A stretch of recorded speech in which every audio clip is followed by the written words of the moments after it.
박경호 혈로 중에 요한계시록 131절 말씀입니다. 내가 여기 내가는 이제 그 천사가 하는 말이죠. 이제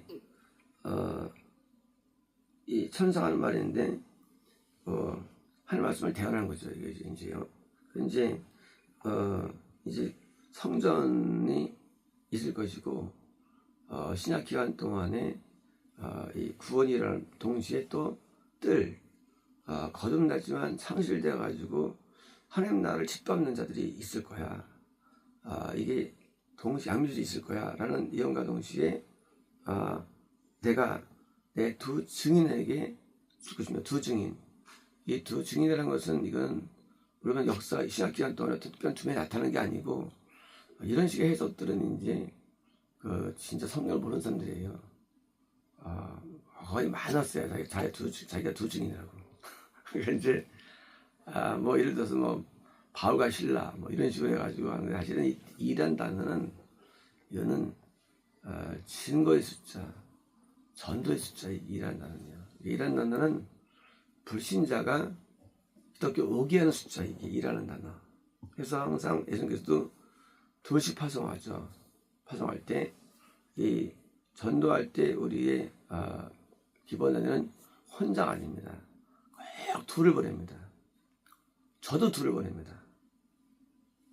둘을 보내야만 이게 그가 남자건 여자건 대화할 수가 있는 거예요. 그 남녀를 보냅니다. 이미 이게 둘을 보내면 남자 여자를 상대할 수 있지 혼자 보내면 상대하기 어려워요 이게. 그래서 이제 2라는 숫자는 이제 다른 불신자를 거듭남의 세계로 오게 하는 그게 이제 목사일 수도 있고요. 그게 이제 직분적으로 성도일 수도 있고요. 하지만 요 두라는 단어 이거는 이제 어떻게 신약 기간 동안에 많은 자들이 구원으로 오게 되느냐, 또한 설사 또 건너으로 오게 되느냐 이런 이유가 뭐냐? 그것은 과거 구약 때는 증인이 없죠. 기독교는 그냥 아브라함 후손이 다 기독교인이에요. 활동적으로. 하지만 신약 시대는 반드시 이 이방인에게 펴져야 되기 때문에 이방인은 전 세계에 펴져야 되기 때문에 두 증인이 필수적이죠. 그러니까 그래서 이제 신약 기간 동안에 있을 현상이죠. 계속 전파가 된다고 합니다. 그래서 증인에게 줄 것이며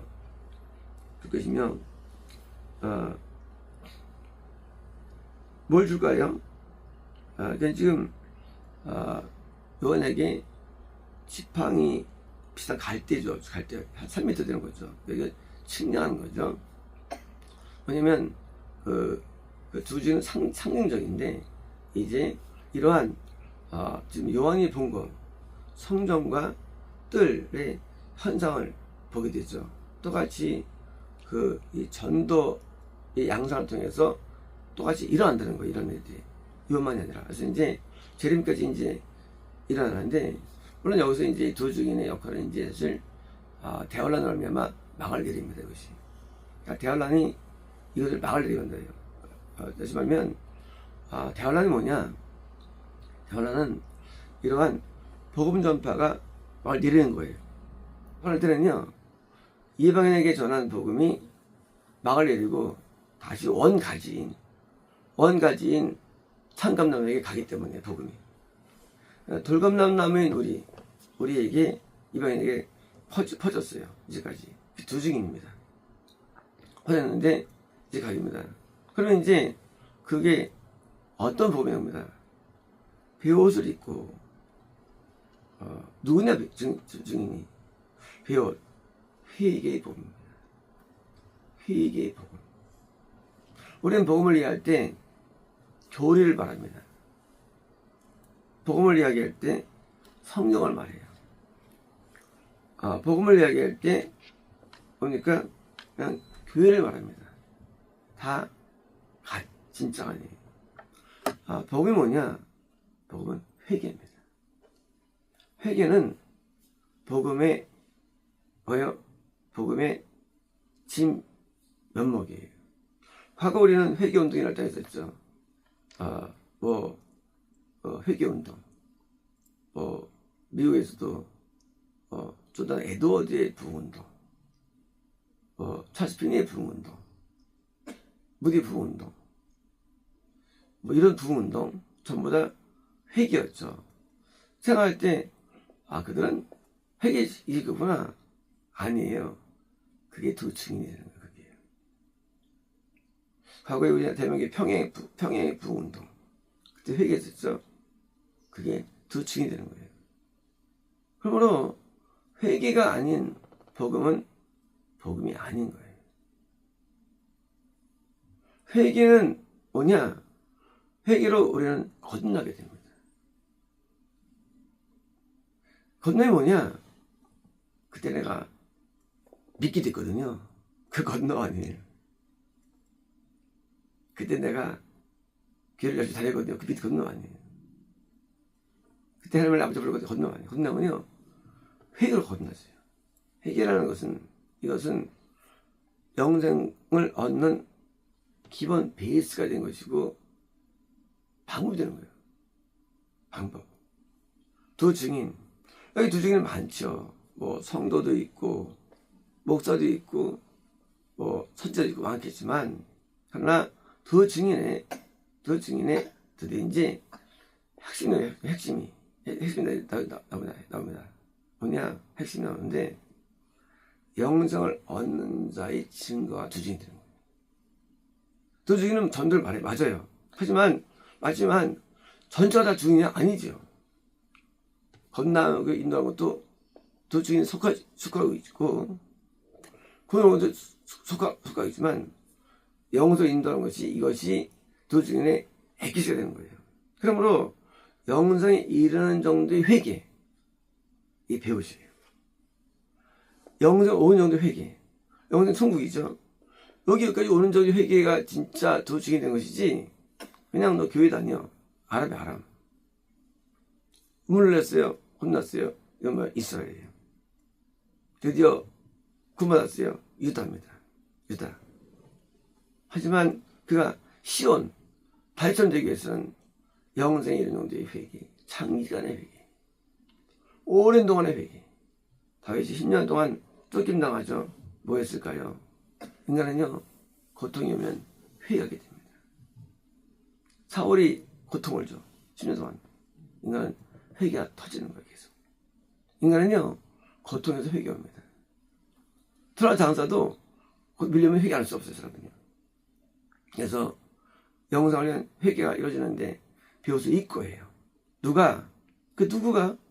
바로 두 증인에게, 영생 얻는 자에게. 물론 영생 얻는 사람은 회개가 기본인 거예요.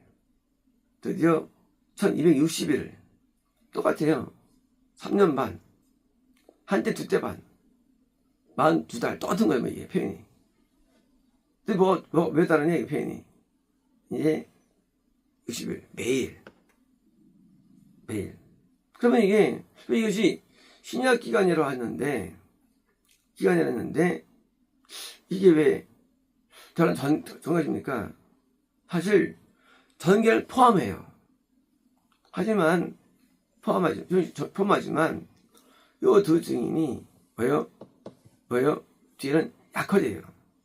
그게 다니엘서에 있는 30일의 비밀이에요. 30일. 다니엘서에서 그 30일이 거의 5차가 생깁니다. 천사가 50일까지 나옵니다. 물론 여기서 이제 이 5차가 이제 있는데, 여기 바로 대환란이에요. 그게. 너 어디까지 너는 할 것이 있어 나와요. 다니엘서에 그 5차가 대환란 기간이 거기에요. 다니엘서는 대환란을 다시 묘사한 거죠. 그러니까 이제 의미의 성이 의미라는 거야. 그거 다시 안짜가 아니고, 신약 전체 기간 동안에 너는 이제 살 거야. 다니엘 사는 게 아니죠, 그게. 다니엘 수명이 길지 않죠. 아니고 그때처럼 신약 기간도 대환란 기간인데 그만큼이 있을 거야 라는 거예요. 그래서 나눠지는 거예요. 처음에 60일이 이제 신약에는 좀 60일 되어 있지만 거기는 그렇지 않아요. 근데 이제 저희 1350일이 있는데 그 기간 동안에 뒤는 대환란이야. 앞에는 전파 기간이야 하고 구분시켜봤어요. 단에서 두 가지를요. 단지 신약에서는 그냥 이것을 그냥 진행할 뿐입니다. 이것을 이 표현상. 그래서 우리가 성경을 이해할 때 구약이 없이는 성경이 이해가 안 돼요. 구약이 이해돼야만 진짜 이해되는 거예요. 이제 좀 60일 되니까 맞아요. 하지만 이것은 사실은 이것은 뭡니까? 맞지만 의미적으로 이제 복음 전파는 이제 대환란이라는 증이 죽거든요. 그때는 전파가 안 되는데 어디로 가느냐? 이스라엘 가는 거예요. 그러니까 이제 기간은 맞지만 전 세계 전파는 막히는 거예요, 이것이요. 그래서 점점 이제 쇠퇴갑니다. 드디어 이제 동방정교가 4억이었습니다. 지금 2.5억이에요. 그리고 그 애굽에 있는 koptik교회가 1000만 명인데 30만 명. 놀라운 변화예요. 가톨릭이 줄었어요. 지금 줄고 있어요. 이런 주는 거는요, 역사에 없었어요. 대환란의 시작이. 이혼할 것이다. 이혼하다 뭡니까? 이혼은 뭡니까? 맞죠? 성경책을 다시 이혼하는 거예요. 이혼하다, 그리고 이혼은 두 가지였습니다. 기존에 음성이 있어요. 이혼이 있어요. 이혼은 프로페시예요. 이혼은 5번의 이혼이라는 게. 이혼이 뭐냐? 프로페시. 프로핏 선지자예요. 이혼이 뭐냐? 선지자가 하나님의 말을 받고 내는 것, 현상, 동사형이에요. 프로핏 동사형이 이혼하다예요. 근데 우리는 이게 좋은 게 아니죠. 왜? 이혼가가 아니죠. 선지자이죠. 선지자 역할을 할 것이다, 이게. 그러니까 이제 선지자가 하는 거예요. 뭐라 하느냐? 다시 예언. 성경 말씀을 다시 예언하는 거예요. 이게 메인이에요. 이제 신약 시대는 더 이상 성경이 쓰이지 않습니다. 선지자가 하는 뭐예요? 역할인데 하나님의 음성을 듣고 기록하는 게 아니에요. 이미 끝났어요. 끝났고 이제 성경에 있는 내용을 다시 예언하는 게 선지자가 하는 거예요. 이제 예언하는 겁니다. 왜요? 성경 로고스는 우리를 영으로 인도하기 때문입니다. 이제 복음 전파가 뭐냐? 전파는 성경책을 다시 예언하는데 결국 뭐냐? 배울 수 있고 애통으로 인도하는 겁니다. 회개로 인도하는 거예요. 그래서 영성을 얻게 하는 거예요. 이게 있다는 겁니다. 언제? 사도 요한한테 받은 거예요. 사도 요한이. 이제 아프리스가 이제 요한은 AD 100년까지 살았죠. 그동안에도 복음이 전파됐었어요. 복음은 AD 33년부터 전파 시작됐습니다.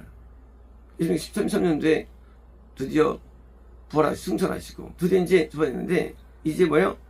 앞으로 듣는 것입니다. 100년 동안에도 전파 많이 됐어요. 예루살렘, 사마리아, 유대, 그리고 시리아, 터키, 그리스 이런 거 전파됐습니다. 이제 요즘이니까 전 세계에 퍼지는데 드디어 전파되는데 정말 온전한 회개 복음이 나타나가지고 이렇게 해주고요. 다시 오십니까? 이것이 성경책을 다시 또 뭐예요? 다시 또 감동으로 설교되는 것이 나타난 것입니다. 그래서 설교할 때 회개 일어난다. 그게 진정한 복음이 되는 거예요. 우리 어릴 때 부흥회는 전부 다 우는 거였어요. 수청을 부흥을 왜 하느냐? 목사님이 설교하지만 울지 않아. 그러니까 부흥소에서 울게 하는 거예요. 그게 진정한 복음이 되는 거예요. 우리는 복음을 이해됩니다. 그러면 오직 회개가 복음입니다. 회개가 복음이에요. 못 만날 때마다 회개하는 거예요. 내 죄를 깨닫는 거예요. 그리고 하나님 앞에 잘못을 용서받는 겁니다. 그리고 새로워지는 겁니다. 이게 복음이에요. 복음은 이론이 아니에요. 복음은 변화가 복음이에요. 내가 잘못 살았습니다 하나님, 다시 할게요 해가지고 변화되는 것, 이게 복음인 것이지. 예수 믿고 응답받았다, 좋아졌다, 나았다, 이것은 현상이에요. 맞아요, 이것도 따라와요. 하지만 본질은 아니에요. 본질은 하나님 앞에 내가 새로하게 하나님 앞에 바르게 되는 거예요. 나는 점점 죄에서 멀어집니다. 습관이 변화됩니다. 바른 자가 됩니다. 그래서 아브라함처럼 변화되는 거예요. 이게 복음이에요. 복음은 의롭게 합니다. 그러므로 의를 잃어버린 이런 종교, 이런 더 이상 두족인이 드디어 죽게 되지 않고요. 죽는 거예요. 아셨습니다.